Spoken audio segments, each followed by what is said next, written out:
2 Kings chapter 4 from verse 1, and I'll read. The wife of a man from the company of the prophets cried unto Elisha, Your servant, my husband, is dead, and you know that he feared the Lord. But now his creditor is coming to take my 2 sons as his slaves. Elisha replied to her, How can I help you? Tell me, what do you have in your house? Your servant has nothing there except a jar of oil. Elisha said, Go around and ask all your neighbors for empty jars. Don't ask for a few. Then go inside, shut the door behind you and your sons, pour oil into all the jars, and as each is filled, put it to the other side. She left him and afterward shut the door behind her and her sons. They brought the jars to her. She kept pouring. When all the jars were full, she said to her son, Bring me another one. But he replied, There is not a jar left. Then the oil stopped flowing. Father, we thank you for such a time. Speak to us, instruct us, empower us for the glory of your name. In Jesus' mighty name I pray. Amen and amen. Pano paita dambudziko. Mukadzi akasirwa dambudziko chikwereti. Ndokubva aenda kuna Elisha, munhu waMwari. Murume wake was a prophet serving under Elisha. So he went there. Nechichemo chekuti murume wangu akandisira chikwereti, so the creditor has come. Aroda kutora vana kuti vave nhapwa. And then dambudziko ndokubva rasorovwa, and kureva kuti mukadzi uyu une chaari kuandastenda kuti nyange murume wangu akasiya chikwereti, was serving under the man of God, I can still approach the same man of God kuti ndigowana solution. Kureva kuti murume akasira mhuri dambudziko, mukadzi ndokubva asara achipedza dambudziko. But ndoda kuti tionesane chimwe chinhu panapa, kuti dambudziko rakasirwa mukadzi was a stepping stone kuti ararame nemhuri yake. Why? Nekuti ukareverenga zvakanaka, shoko rapedzera richiti, verse 7, she went and told the man of God, and he said, Go sell the oil, pay your debts. You and your sons can live on what is left.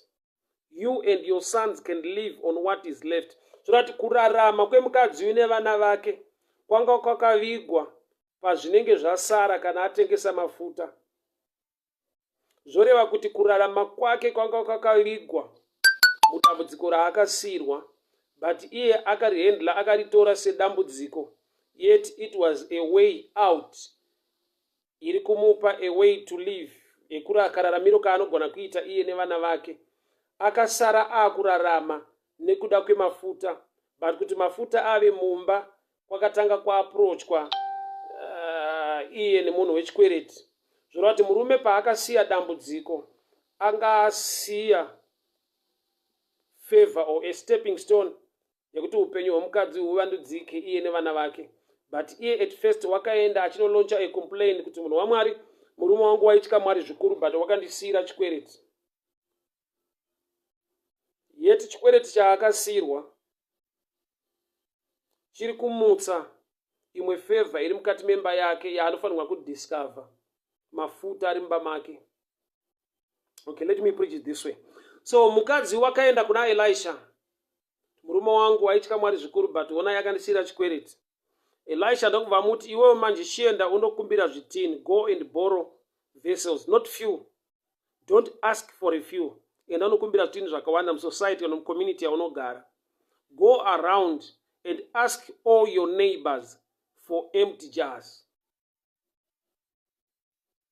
Mukadzi paakaenda muneighborhood yake akanowana ma-empty jars, it was also a sign kuti the community was dry, vanhu vanga vasisina mafuta musociety yaanogara, because ari kukumbira zvitini zvekuisira mafuta. Zvoreva kuti kuzviwana kwaakaita, it was a sign yekuti others are running dry. Iye akafirwa nemurume akasiyiwa aine mafuta mashoma. Ava vane varume vavo, but mafuta hapana. They are dry. Varume variko, mafuta hapana. Uyu murume hakuna, but mafuta aripo. nyangwe mafuta ake ari mashoma, but mafuta wayo was a stepping stone, was a solution kuupenyu hwake. Nokuti mukadzi uyu hatina kunzwa kuti aita business, takangonzwa kuti akasiyirwa chikwereti. Zvoreva kuti paakazotengesa mafuta akatanga kurarama neanga asara nezvasara, zvoreva kuti nyaya yemafuta was a business riri hidden mukati memba yake, raitoda kuti ave nemurume anomusiyira dambudziko rinomupusha kuti adiscover kuti ane something chine value muupenyu hwake. There are times yekuti pressure pachayo inogona kukupusha to a level yekuti you will discover imwe potential iri hidden mauri. There are things that are hidden muupenyu hwemunhu zvaasingagone kudiscover kana ari mucomfort zone. I know munhu wese anoda kurarama ine comfort zone, ine environment inomufadza inoita kuti adzirwe, but there are times yekuti the comfort zone actually is an attack against your life. Kuda kuti the attack is something good chirikuda kuburitsa the potential of the blessing hidden in you. Kuda kuti chinhu ichocho pressure iyo ikasauya, unorarama mucomfort zone muupenyu hwakajairika zvawakangojaira, yet there is something better and greater in you chausingagone kudiscover kana pasina that pressure. So murume uyu paakasiyira mukadzi wake chikwereti haana kumusiyira dambudziko, akamusiyira a platform way to start kuti apedze dambudziko rake. That's why paakaenda kuna Elisha munhu waMwari akatomuti iwo uchienda unokumbira go and borrow. Kureva kuti kana murume akamusiyira chikwereti, mukadziwo ari kupedza chikwereti nekuenda kunokwereta musociety. In other words, Elisha ari kutoti murume wako paakakusiyira chikwereti haana kunge atoita zvirong, anga atokusiyira pekuti utangire, nokuti newewo uchapinda futi musystem yekuzonokwereta kuti upere dambudziko rako. So mukadzi uyu akaapproachwa nemunhu akauya achiti ndiri kuda kutora vana vako vaviri kuti vave nhapwa, nekuti murume wako akafa aine mari yangu. Zvorati dai murume uyu asina kuuya achiti ndiri kuda kutora vana vako kuti dzive nhapwa, mukadzi uyu hapana paaienda kuna Elisha. Nokuti chakamupa kuenda kwaana Elisha was the coming of this man achida kutora vana senhapwa. Saka murume uyu akasauya mukadzi kwaElisha aende, ende akasaenda kwaElisha haagone kudiscover kuti mafuta ari mumba ane basa rekuchinja upenyu hwake. I've come to talk to somebody tonight. Muupenyu hwako mune mafuta arimo. Mafuta is a shadow picture of an anointing of the grace of God that is in you. Hauzvioni sometimes because zvinenge zvidiki. But I've come to tell you this, Mwari wakaviga zvinokosha kana zvikuru muchinhu chaunogona kuona with a natural eye sechinhu chidiki. Zvinhu zvidiki zvinogona kunge zvakatakura zvinhu zvihombe muupenyu hwako, but zvinoda kuexpandwa. So mukadzi uyu wakaenda kuna Elisha nekuda kwechikwereti chiri kudiwa nemurume ari kuti ndinotora vana vako kuti dzive nhapwa. Mumba make mune mafuta arimo. That's why Elisha akati ndingakubatsire sei? How can I help you? What do you have in your house? Your servant has nothing there at all, she said, except a little oil. Kureva kuti mukadzi uyu paari kutarisa mumba mese chinhu chaagona kuona chishoma mafuta, yeti mafuta mashoma ndo pane breakthrough yeupenyu hwake. Saka Elisha paanomuti go and borrow vessels and don't borrow few, mukadzi uyu ari kutichwa kuti pauri kuenda nawo kunotora zvinokumbira zvitini musociety, hausi kuzviita maringe mafuta ari mumba, uri kuzviita maringe the word or the instruction of the prophet. Kureva kuti mukadzi uyu this time uri kufamba maringe the word of the prophet, hausi kuita zvinhu maringe what you see, but uri kuita maringe zvawanzwa achitaura, because we don't walk by sight, we walk by faith. Saka mukadzi uyu audzwa kuti go and borrow many vessels, akatarisa mumba make mune mafuta mashoma. Saka Elisha ari kumutraina, ari kumuticha kuti ukada kuita maexploits in the kingdom of God, haisi nyaya yemaonero aunoita zvinhu, but inyaya yemanzwiro aunoita shoko raMwari, wotrusta simba raMwari kudarika situation yako. Saka enda unokumbira zvitini zvakawanda, don't borrow a few. Nyangwe wati you have little oil in a jar, but pano taakuda many jars kuti dzigone kuzadzwa ne1 jar rine mafuta mashoma. Ndikakutarisa you are the jar, ndiwe one jar riripo rine mafuta mashoma. But I've come to tell you this, you can make an impact in the society. Zvitini zvese zvemucommunity zvakazadzwa nechitini 1 changa chine mafuta mashoma. kureva kuti you carry the potential and the grace yekuita zvikuru, but ukazvitarisa wega from the natural perspective uri mudiki. Mika 5 verse 2 inobva yati Bethlehema Judha, nyangwe uri mudiki asi mauri muchaberekwa mambo. Kureva kuti kuva mudiki hakudeny the greatness inofanirwa kubuda mauri. Kuva mudiki chinhu chakangovanzika nokuti Mwari vane chikuru chinogona kubuda mauri. So mukadzi ari kunzi go and borrow many vessels. Kureva kuti hausi kunokumbira maringe zvauinazvo, uri kukumbira maringe kutenda zvichaitika pamusoro pezvauinazvo. Zvauinazvo zvishoma zvidiki, but nekuti watenda kushoko raMwari, go and borrow many vessels. I want to show you a certain picture here. There are times ekuti tinofungidzira kuti kana tiri maKristu zviri munyika we ignore everything. But I've come to tell you this. There are things that can still carry value or that can help you zviri outside. Why? Nokuti nyangwe Elijah ari too anointed. Elijah ari a great man of God. Achida kutoperform a miracle, but he also trusts the neighbors. Handizive kuti my neighbors emukadzi uyu ainamata here, vaenda kuchechi here nekudii. But Elisha ati your miracle ine chekuita nezvitini zvakawanda, and zvitini zvakawanda uchazviwana kwete mumba mako but outside. Kureva kuti there are things we can learn from the world. Inzwaka, kune zvinhu zviri kunyika zvinogona kushanda muimba yaMwari for the better of the house of God.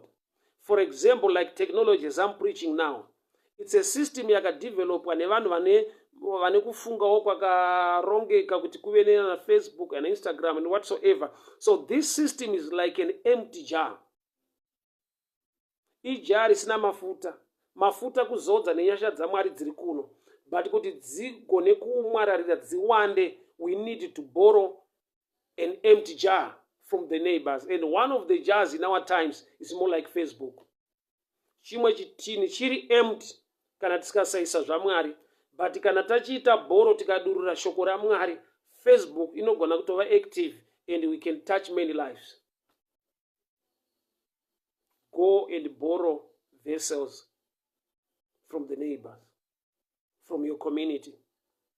Mu community, mu society, mune zvitini zvakawanda zviri empty, kune mafuta ndekuno. So the number of jars determines oil yauchawana. No matter the man of God is so powerful. Why? Nokuti Bible rinoti pavakatanga kudurura vari mumba mavo, mukadzi ndopa akati mwana wake, bring me another jar. Mwana ndobva ati hapasisina. And the oil stopped flowing. When all jars were filled, verse 8, she said to her son, bring me another one. But he replied, there is not a jar left. Then the oil stopped flowing. The oil stopped flowing. Hazvina kunzi the oil was finished, mafuta haana kupera, akamira kuerera. Which is there are times ekuti tinotadzisa basa kana kuti zvinhu zvaMwari kuflowa because we have limited ourselves pama number of jars dzatiri kushanda nadzo. The prophet of God, Elisha, is anointed. This miracle in a limitation nekuda kwe the number of jars dzaiswa mumba. And the number of jars dzine chekuita ne the community or the society inogara mukadzi uyu. So there are times ekuti your miracle inogona kuva limited nekuda kwekuti how you network with other people. Somebody will say, no, vanhu havana basa ndositsvagira Mwari wangu ndonamata. But I've come to tell you this. Kana Mwari vakati kuna Adamu hazvina kunaka kuti munhu ave ega. Vari kutaura in terms yekuti chandakaprofita muna Adamu ndikati be fruitful and multiply, hachiitike nyangwe Adamu aina Mwari. Chinoitika nekuda kwekuti Adamu ane munhu waainaye. Mwari mumwe chete akati let there be light. He is the same God who created the sun to provide light on earth. kureva kuti light rine madimensions and levels. Kune light riri spoken nelight riri kuita riri kubva pachinhu chiri created. Ese ari malights ane chekuita neupenyu hwemunhu. The same God who said, "Let there be light," is the same God who created the sun to provide light. Two dimensions of light. Dzese dzine benefit muupenyu hwemunhu. People of God, hear me very well. The number of tins or empty jars ndo dzaikontrola kuwanda kwemafuta, not the anointing,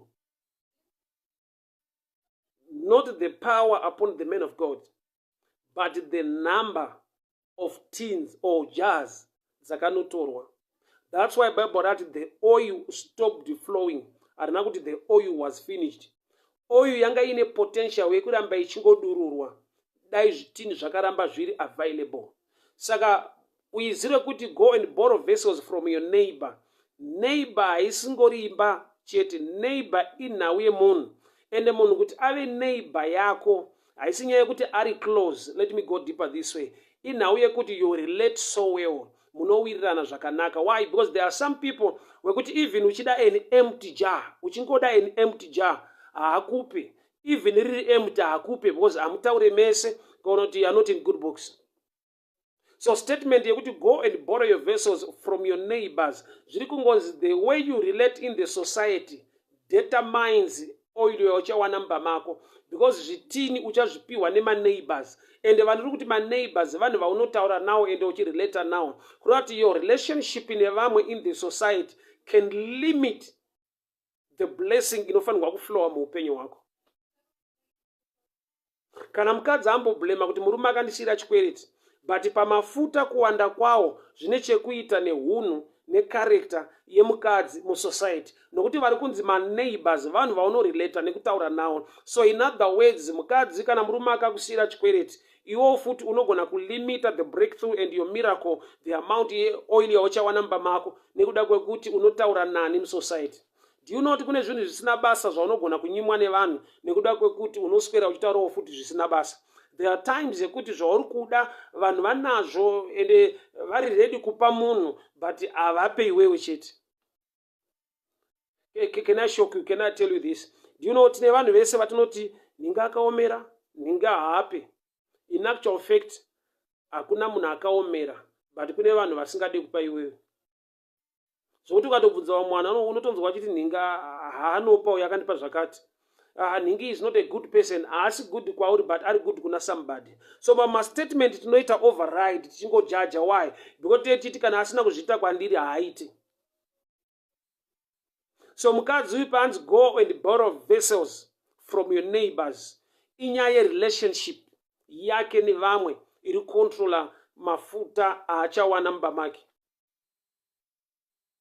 Mafuta ako mashoma but anogona kuwanda, but kuwanda kwawo ndokunge mumba mako mapinda zvitini, ende zvitini zvinopinda waenda kunotaura nema-neighbors ako. Zvoreva kuti dzimwe nguva the community yaunogara kana iri diki watozvilimita. Ma-neighbors kana akanzi akawanda but kana usingataure navo,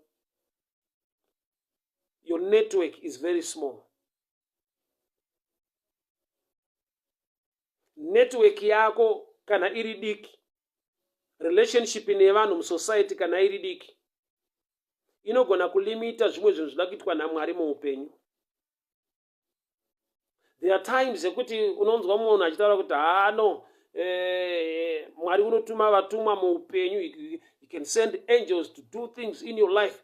There is a realm iri angelic inoshandiswa naMwari. There is a realm iri human Mwari yavanoshanda nayo to do certain things in your life. Do you know kuti Jesu arovererwa aiswa pamuchinjikwa?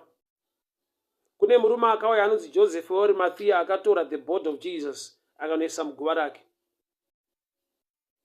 Burial yaJesu haina kuitwa nemadisciples.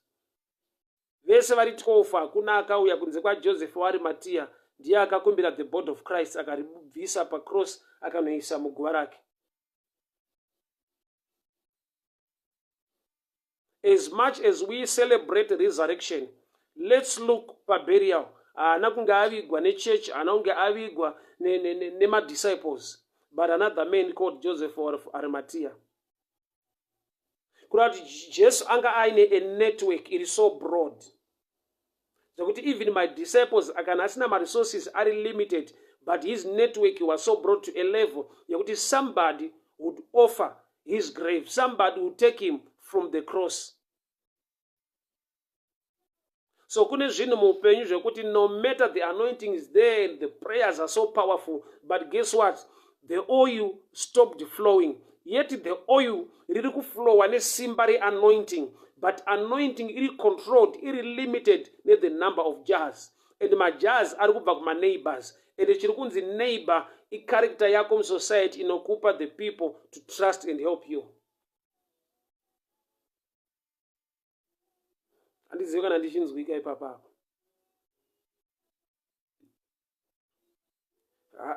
Somebody akamboti hai inini ndozvinamatira Mwari wangu handina basa nemunhu, which is an error in the things of the kingdom. I know you cannot please everybody, but just be a good person in the society. Unoziva here kuti murume anonzi Moses haana kuroora nokuti akanobvisa roora, akabvisa roora kuti aroore munhu. He was a good guy. Why? Akasvika vana vaJethro vachidziviswa kunwa mvura, iye ndokubva apindira akarwisa those shepherds, akacherera vanasikana vaJethro 7 mvura, vakaenda kuna baba wavo. Baba wavo akanobvunza kuti ko zvafamba sei kwamanga maenda, zvikanzi there is a guy atibatsira. Baba vacho vakati mamusiyirei, go and bring him. Moses paakauya pamba ndo paakabva apiwa mwanasikana waJethro. Yet the reason yekusaitira vamwe vanhu zvakanaka nekuda kwekuti kwaari kubva kuEgypt, he is running away from his brothers. Akaedza kubatsira nekurandutsira vanhu vairwisana maHebrews, ndokubva mwashedzera kuti tichanokutengesa kuna Faro. So Moses ran away akaenda kuMidian. Ari kuMidian asvikogara ndopaakasvikira kune vamwe vanhu vari kurwisa vamwe vanhu, ndokubva anobata futi fight yacho akarwira vanasikana vaJethro. Then he got married. Marriage yemurume anonzi Moses haina kubva pakuti anga ane mari yekundoroora, yakangobva pekuti he kept on doing good to others. He had a character yakamupa a network, yakamuconnecta to his wife. People of God, hear me very well. Elisha was a true prophet of God, so anointed, but the Bible wrote the oil stopped. Okay, I'll give you this understanding, this scripture. From Genesis 19. Uchaona kuti Abraham achitaura nema-angels pavaienda kunoputsa kuSodom, ma-angels achienda kuSodom. Abraham achitaura anotanga kuinterceda on behalf of Sodom. Ko Mwari mukawana 50, ko mukawana 40, ko mukawana 30, ko mukawana 20, kusvika pa 10. Vanhu vangani vakapona vakabuda muSodom. Nyangwe Abraham iri shamwari yaMwari awana the visitations of the heavens, akaziviswa zvoda kuitika, akanegotiate kana kuti akaintercede on behalf of Sodom, even in terms of figures akagumira pa 10. But vakabuda vangani nyangwe Abraham ataura figure inoti 10. Makabuda Lot nevanasikana vake 2. Dzimai wake, she died along the way vachibuda. Number yukaitarisa haikwani 10.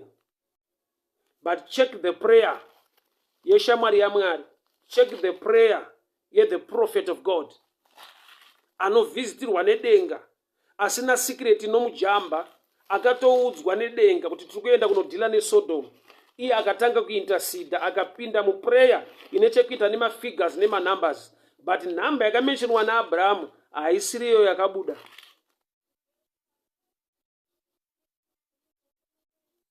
Number iri kubuda ine chekuita 1 character,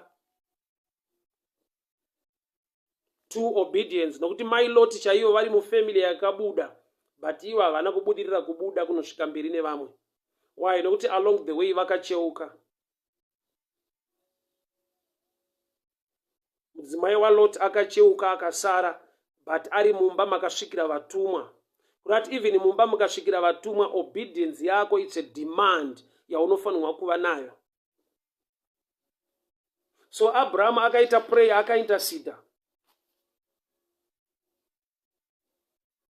He prayed on behalf of Sodom to a level yekuti wakamenshena even numbers. He pleaded for Sodom. That's Genesis 18. Iyo Mwari pachawo wakati, shall I hide from Abraham what I'm about to do? And the Lord said, the outcry of Sodom and Gomorrah is so great, and their sin so grievous. So vachitaura na Abraham, Genesis 18 verse 26, the Lord said, if I find 50 righteous people in the city of Sodom, I will spare the whole place for their sake. Why Abraham angatanga negotiator, interceding. Then Abraham spoke again.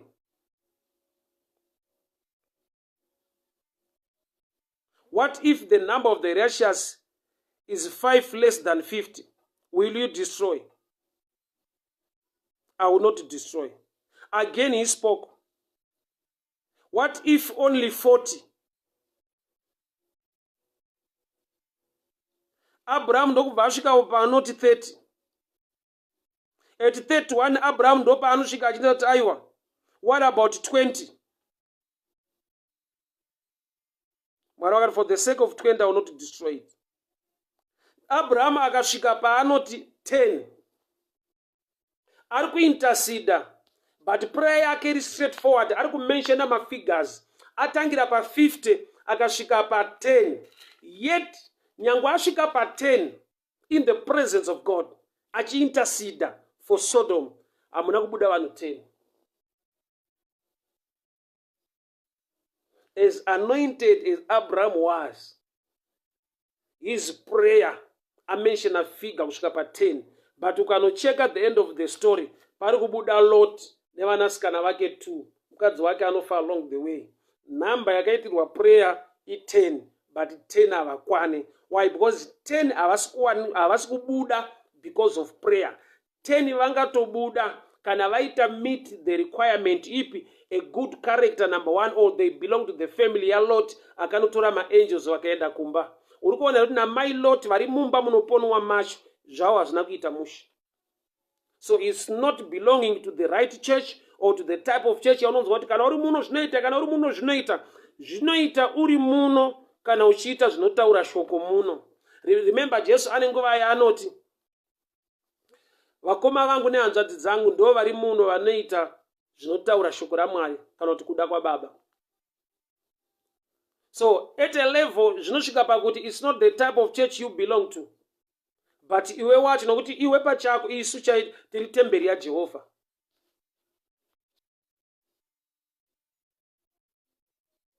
Elisha, a true prophet of God, ataura kuti go and borrow many vessels, but the Bible rasvika pakuti and the oil stopped. Chamisa oil chi? Number of vessels. Number of vessels, it controlled none. Let the character of the woman borrowing the vessels. Your relationship in a society will determine maliters oil auchawana. Saka oil aiwande nokuti mfundisa the true man of God has prayed. Despite prayer, your character matters most in that society to get the empty jars. The same na Abraham pa Genesis 18. Kuti waka intercede on behalf of Sodom in terms of numbers with figures, akashika pa 10, but hapana kubuda 10. Why? Nokuti Lot wakatomborisvitsa vhangeri racho kuvakomana vaida kuroora vanasikana vake, vakamutora sekunga ari kuseka. Kurati number 10 yanga iripo, but vanhu havana kutenda vhangeri racho.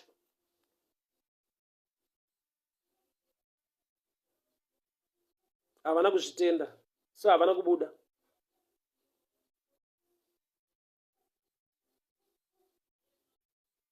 Character, obedience, ine nyaya.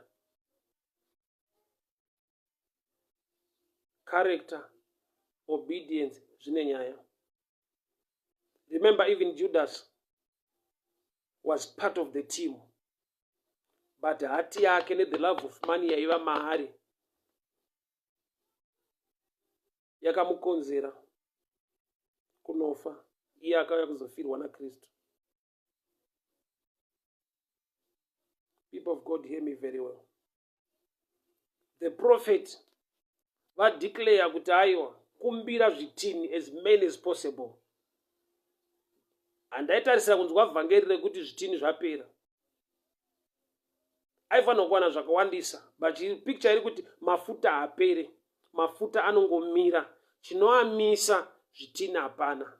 Zvitini is capacity to believe or capacity to handle. But namba yezvitini ndeyekutoita kukumbira. Zvoreva kuti uri kutoenda uchindotaura nevanhu. So the way you relate with others matters most. The oil stopped. Ipapo pandifadza. Why? Because mafuta haana kupera, akangomira. Zvoreva kuti ukatsvaka zvimwe zvitini, ukaimprove your relations with people, ukava a good person in the society, you can actually cause the flow to begin. Because mafuta aya anenge anonzwa, nokuti vanhu vakakommunicata mumba. Amai vakati kuvana ndipe chimwe chitini, mwana paka chitini hapana, the oil stopped. Mwana paakati kuna mai ake hapasisina chitini, the oil stopped. Which means the oil can also begin to flow. Ukaresearcha ukatsvaka zvimwe zvitini, the oil can begin to flow. Kune mafuta akamira muupenyu hwako. Akamira nekuda kwekuti zvitini hapana. Kwete nekuti the ability yekuflowa nekuwanda haisisipo. Ichiripo, simba raMwari riripo, but rinogona kumira. Kwete nekuti Mwari haasida kuita basa, but nokuti hapana pekuita basa napo. I'll take you to this scenario. Jesu paakafamba pamvura achienda towards the boat rine vadzidzi vake, Peter ndiye akati, Ishe, kana muri muitendere ndiuye. Jesu ndokubva amuti come. Jesu haana kuti ayo chibvai mauya mese, you are all my disciples, come. Jesu wakashanda nemunhu ari kuda the miracle, ane the trust and the faith yekuti zviri kuitwa naShe kana kuti Jesu ndoenda ikoko was only Peter. But unoona here kuti Jesu nyangwe ati kuna Peter come, time yavakafamba naPeter vakanodzokera futi mubhoti, mune vanhu vasiri kutsika pamvura, vanhu vari kufamba vari mubhoti. Zvoreva kuti he is the same Jesus anogona kufamba on a miracle level with somebody, but kana auya kwauri anonogara mubhoti rawakagara, motoendawo kwese kuenda, but mumwe unogona kusa experience the miraculous power of the Lord. That's why I always joke this way, kuti hakuna chechi kusingaitwe mamiracles. Unzwa mumwe achiti kweda atite zvemamiracles, hakuna chechi isingaitike mamiracles kana kuti minana. What am I saying? Nokuti kutoshaya mamiracles atori futi mamiracles. Why? Nokuti hamungafambe naMwari anoshamisa moshayiwa zvishamiso. Chinenge chatovawo chishamiso. Nokuti iye anoshamisa. Kushayiwa zvishamiso muchinamata Mwari anoshamisa, zvinotoshamisa. Ndo zvimwe zvezvishamiso zvinenge zviri muchechi. Handizivi kana ndichinzwika. So Jesu wakafamba naPeter pamvura, ndokubva anopinda mubhoti, mune vanhuwo vari kufamba vari mubhoti pamvura. Kureva kuti anogona kuflowa at your level of faith.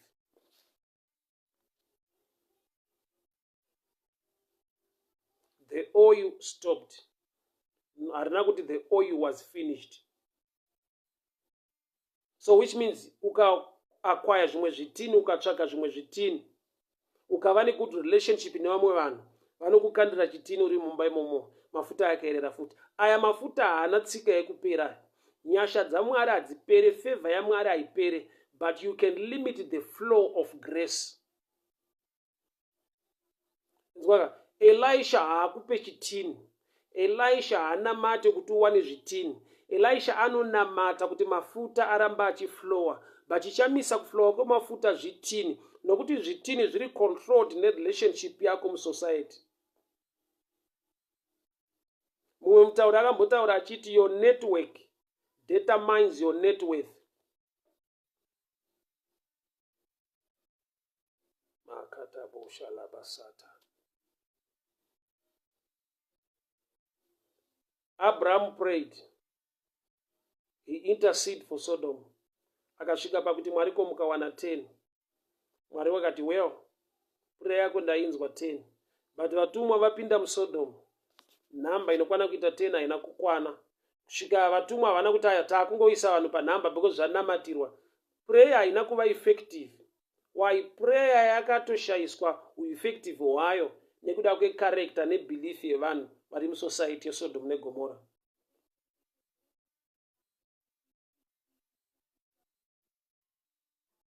People of God, thank you so much. We meet again tomorrow. It's 12:30 zviyanaya. 12:30 tomorrow. Mwari wenyasha atirwire, Mwari wenyasha atigonese. Let me just pray. Father, we thank you for such a time and an opportunity to hear your word. Tazvinzwa Mwari kuti mafuta haana kupera. Tazvinzwa kuti nyasha dzenyu ihuru uye dzinogara nekusingaperi.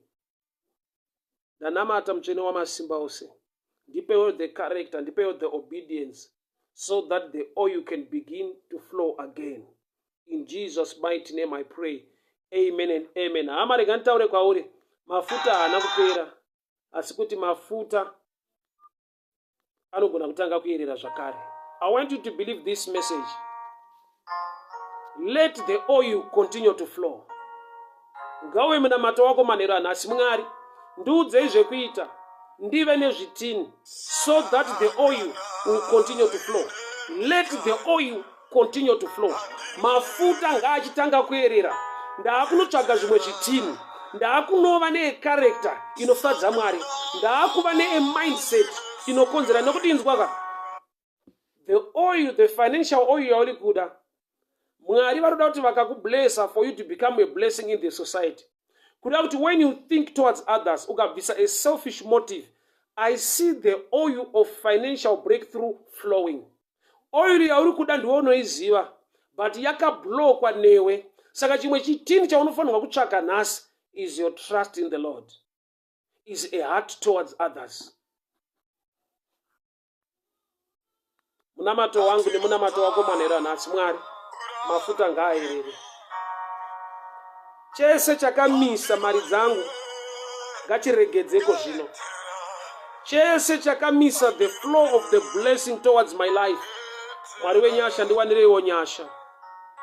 May the oil continue to flow. May the favor of the Lord continue to flow. Unoziva zvaimboitika, une nyasha dzaibata upenyu hwako. Nyasha idzodzi hadzina kupera, but zvitini ndo zvakashota. Ndinokutaura nyasha manheru anhasi. Zvitini ngazviwanikwe muupenyu hwako, and the oil must continue to flow. In the name that is above every name.